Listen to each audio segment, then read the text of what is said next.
everyone, and welcome back to Trekyards. I'm Captain Foley, and we are going to bring you yet another Trekyards Originals today. A fantastic-looking ship designed by Stuart Baldwin. Great name, Stuart. I approve. Stuart approves. It's quite confusing, isn't it? Yes, and Stuart will be joining us today to fill you all in on this fantastic ship, the Interceptor class. Welcome to Trekyards, Stuart. Thank you. Thank you, guys. It's a pleasure to be here. I'm a big fan of your work. All right. We are pleased to have you here and to learn more about this great ship. So let's get right into it, guys. So the USS Interceptor, or NX-77197, is a prototype patrol combatant interceptor, ironically enough. It measures in about 190 meters, which is about 30 meters longer than the Nova class, which is a length of 165 meters. It has a crew complement of 84 and an emergency evacuation limit of 300 additional personnel. Its primary construction facility was the Binford Shipyards in orbit of Neptune, and its state-of-the-art computer system was the M16 Bio-Neural Gelpack Isolinear 3 processor, much like the computer systems found aboard the Intrepid class. The standard mission length of this vessel was 3 years, with a recommended yard overhaul at 7 years.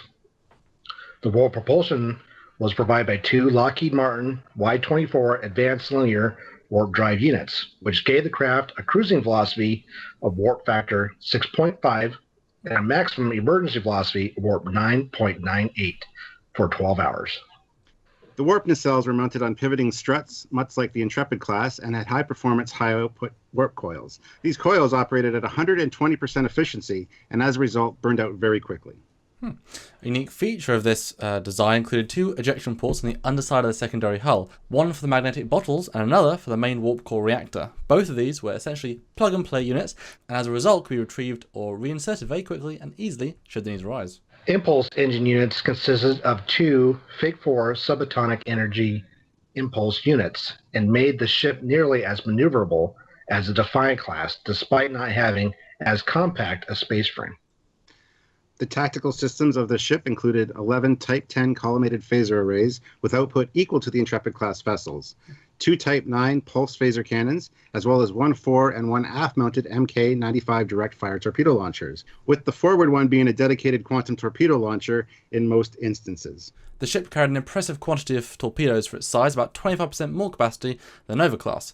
The defensive systems of the Interceptor were provided by FSS Advanced Regenerative Force Field Emitters and deflector control systems, and were supplemented with Mithril-class ablative hull armor. The ship was designed to be the meaner, battle-ready cousin of the Nova class in the wake of Wolf 359, as it was learned during that encounter that Starfleet needed more battle-ready ships. However, the Interceptor design project was sidelined due to some internal resistance from the Federation Council for years, until the onset of the Dominion War, when the design process was reinstated and actually fast-tracked, as capable ships were needed yet again to protect Federation assets. In fact, it was after the retaking of DS9 and the Breen's introduction into the Dominion War that the real push to get these ships into service was taken. The design team that worked on the Intrepid class also helmed this project, and it shows in many aspects of the ship's design, including the binaural circuitry. Shakedown trials that started early during the war, and the need for ships made this push into service a real must. The ship was eventually approved for production, and the first three were rushed into service, only about 85% complete. These included the USS Interceptor, USS Firefly, and USS Stingray. Many amenities were not included or finished upon launch, and this first set of three had massive replicator failures due to incomplete systems, meaning the crew was required to mainly live off of rations for a few months till all the bugs got worked out. Two more ships, the USS Protector and the USS Buccaneer, were launched just a few months after the initial three entered service, and by this time many of the minor problems had been worked out. The design eventually proved to be a real success due to its short construction time as well as low costs. And considering that she could easily tangle with ships at least twice her size and take, as well as deliver, quite a walloping, meant that she was a tough little opponent and developed quite a reputation in battle. Many Cardassian gulls hated seeing this ship pop up on their scanners. She was also quite capable of outmaneuvering ships that are about the same size as her, due in large part to her newer style, high-performance reaction control thrusters, which greatly reduced her turning radius while increasing speed, which as a result made her a real asset in a fight. This was a purpose-built ship, however, and as such, very limited scientific labs and sensor systems. The ship was listed as a fast response vessel and was used primarily as a fleet escort ship, protecting the bigger, bulkier Galaxy-class vessels in hostile engagements. It did have a fairly substantial shuttle bay with a standard complement of embarkation craft, which consisted of one Orion-type shuttlecraft, two Type 19 shuttle pods, two Work-B general utility craft, and one Morpheus runabout. A mission-specific craft could be added that enhanced its otherwise limited scientific capabilities. These included a Type 4A Aqua shuttle, as well as a Savior-class dropship. Another feature which made the ship somewhat science-ready was the inclusion of landing legs, as well as the ability for atmospheric flight. This made any planetary studies or investigations very easy, as they could either land and have a scientific team retrieve or study plants or life forms, or simply perform a low-orbit, high-altitude survey of any planetary body, which made up for its lack of long-range sensors or scientific sensor palettes. The ship consisted of 9 decks and had internal configuration very similar to that of the Defiant as far as accommodations to the crew went.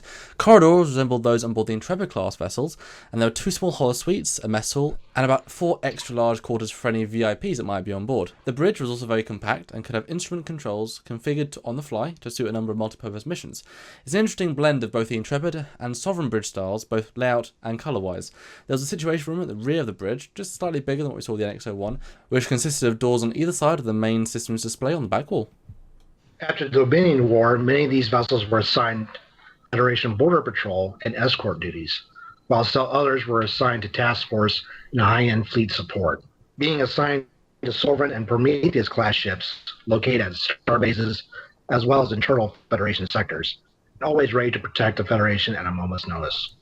Years later, a refit version was undertaken, which included 2 forward-facing quantum torpedo launchers instead of just the one, improved scientific labs and sensor suites, and a more beefed-up deflector array and armored planing, making it the next generation of battle-ready support ships. Okay, guys, that wraps up the whole information bit of the show. So now let's move on to the designing aspect. Stuart, can you tell us when you originally came up with this idea for the ship, and what were your main inspirations? Just talk us through, the origins of this ship. It originally began as a sheepfold, just rough sketches. A friend of mine picked one out and decided to flesh it out. That was clear back in the late 90s. I started on it, and just progressed from there. Didn't really have, I guess it was kind of more of an original design, but then when the Nova class came out, that really helped to push the design. And but then when the Prometheus came out, my friend suggested I make it more pointed, like the Prometheus, because I had more of a stubby kind of nose, like the Nova class was. So that really, I'd say probably the Nova class and the Prometheus really, in the end, really influenced the design. Plus, there's design elements of the Sovereign class are in there too. It was just a cobbled together different starships. So it sounds like this is, it's fascinating to hear, and then the Equinox came out. So you actually had this design so early on that the show was still coming out, and then you were influenced by the new technology. So in essence, you were designing it in continuity with the designers, because then the newest ship of the fleet came out, so therefore you were retrofitting your own design to fit the fleet style. That's really cool. Exactly, yeah. Rick Sternbach's designs and such were really, and John Eves' Enterprise E were, I want to try and have it fit right in that time period. So, yeah, it was a definitely evolution to where I probably just said, okay, I got to quit messing with the design and just leave it as is. So, yes. I was pretty happy with how it turned out. What were the original parts of the design when you very much started? What was the things you wanted to get across design-wise at the very beginning? I know you said your friend picked a design, but what was it in that sketch that you were trying to go for that then led to this ship? Since this was my first ship that I was going to really flesh out, I decided to go with a smaller ship. Basically, not really a ship of full-on combat, but if I was going to make a small ship, rather than have it be a scientific ship, it was going to have to be some kind of a combat ship or an escort vessel. So that's where it was all compact, and the cells were pretty close, much like in the final design. That was pretty much primarily just what it was in the beginning. Now, you said you had a few sketches that your friend picked one from. So do you just randomly sketch starships? Is that just something you do in your free time, or Did you have was plans? Just anything that popped in my head. I tried to go like really exotic, but sometimes trying to stay not too far. I picked a time period I was trying to stay in and go with that. So. And so, if you were designing while Voyager was on, was that the reason for the articulating nacelles, and was that a thing you wanted from the very start? Actually, no. That was a gentleman was going to build a CGI model for me, and he actually put in the pivoting nacelles and asked me if I liked it. So I said, "What the heck? Yeah." I mean, Voyager was the only one we had seen, or the Intrepid class. So I said, "Well, why not have another class starship that used the same technology?" So yes, it was not originally my idea to use the pivoting nacelles, but I liked the idea, so went ahead and stuck it in with the design. So how long did it take from beginning to end, and what were the main steps in actually fleshing out this idea, and then getting the 3D model made, which was in Lightwave, which is so helpful for Trekyards, that's what we use. Oh, well, I didn't build the Lightwave model. Somebody else did that for me. I did all the 2D stuff in Adobe Illustrator. But like I said, it started clear back in the late 90s, and I think it was probably around 2006 when I finally put the stamp on the design and called it done. So yeah, and a lot of it was just, I'd work on it for a while and get burnt out and just kind of set it aside. So it wasn't a continuous design process, it's when I had free time and all that stuff. And so were there any design hiccups along the way? Anything that just didn't work or needed to be tweaked as the process advanced? Because I know sometimes translating design from 2D to 3D can sometimes cause some issues. And just how closely were you working with the 3D designer? Dave was worked with him very closely. Every little bit he made, he would send me images to make sure it was looking good. There really wasn't much, no really difficulties. The only thing he recommended was I made the deflector dish larger. Mine originally was smaller, but he thought it would fill up the front of the secondary hull a lot better. Other than that, I was very surprised there wasn't a huge any hiccups or anything translating from 2D to 3D. So I was very happy with that. I was expecting there to be issues with it, but I just luckily, he was a good 3D modeler, and I guess design held up pretty good for that. And how long did that process take from contacting Dave and then getting the final version out there? Probably just a couple months. He worked pretty fast on it. So was there anything you just had to include? What stylistically did you really want to pull from different ships that you just were your favourite bits? There's some that I can see in the design straight away. As we always ask our designers, what was your favourite thing and least favourite thing about the design? And is there anything you would change if you were going to go back or make a refit? Well, I guess my least favorite, the side view, I always kind of wasn't a big fan of. I don't know why, but it looked kind of weird. Design elements, I'm a big fan of the refit Constitution class, so I wanted to have the deflector dish to be blue instead of yellow or gold like the Enterprise D or Voyager have been. That's about the only thing I could think of. The torpedo turret from the Enterprise E, that was a big thing. Other than that, I really can't think of what. Well, on the shell bay doors, I wanted the clamshell like the original Enterprise had too. That was kind of a must-have for me. But as far as updates, I think it's like we had talked earlier, putting 2 torpedo launchers on the front instead of just having the one. That would probably be my one thing I'd go back and if I can go back in time and change, I would definitely do that. And that was what's your one favorite thing about the design? I just like the sleekness of the top view. Just, she looks like she's fast, and with the large nacelle, she's powerful in that way. And so I hope that really comes across. Yeah, I think compared to, a standard Federation vessel, and obviously we'll see shots next to us, the nacelle to ship ratio is certainly smaller on those ships, and you've got this big, it has a certain chunk which makes it feel like it's a lot faster within its, I guess, classification. Wrestlers have different classifications within its bracket. It has this power. Yeah. I think you can definitely tell that from its size with the size of the nacelles. So now I got to ask, do you think we did your ship justice with how we fleshed her out and added the history and just the story of the USS Interceptor? And is this something you ever would have imagined as far as, all the little extra facts and details and the minutia? Oh, yeah, no, I love what you guys did. I'm not a writer. I'm not, I keep coming with different ideas, and, sometimes for me, it's just, I better idea design and maybe have somebody else do all the other backstory stuff. So no, I think you guys did a real great job. Thank you. No, you're welcome. Well, it's one of the things we really enjoy doing when a Trekyards original gets brought to us.